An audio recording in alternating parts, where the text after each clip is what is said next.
জলবায়ু পরিবর্তন এখন আর ভবিষ্যতের আশঙ্কা নয়, এটি বাংলাদেশের বর্তমান বাস্তবতা। তাপমাত্রা বৃদ্ধি, অনিয়মিত বৃষ্টিপাত, নদী ভাঙন ও দুর্যোগের কারণে ক্ষতিগ্রস্ত হচ্ছে পরিবেশ, কৃষি এবং মানুষের জীবন ও জীবিকা। এই সংকট মোকাবিলায় সওয়াব দিনাজপুর, ঠাকুরগাঁও, পঞ্চগড়, ঢাকা, লালমনিরহাট, খুলনা এবং রংপুর সহ দেশের বিভিন্ন এলাকায় হাজারো ফলজ, বনজ ও পরিবেশ বান্ধব গাছের চারা রোপণ ও বিনামূল্যে বিতরণ করেছে। স্থানীয় জনগণ, শিক্ষার্থী, কৃষক, নারী এবং তরুণদের অংশগ্রহণে গড়ে তোলা হচ্ছে সবুজ, সচেতন এবং জলবায়ু সহনশীল কমিউনিটি। তবে প্রয়োজন এখনও অনেক বেশি। আরও জেলা, আরও পরিবার এবং আরও অনাবাদী এলাকায় বৃক্ষরোপণ ও চারা বিতরণ সম্প্রসারণ করতে আপনার সহযোগিতা প্রয়োজন। আপনার অনুদান একটি গাছ রোপণ ও পরিচর্যা করতে এবং একটি জলবায়ু ঝুঁকিপূর্ণ পরিবারকে নতুন আশা দিতে পারে।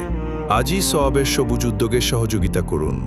www.sawabd.org। আজ একটি গাছ, আগামীর নিরাপদ বাংলাদেশ।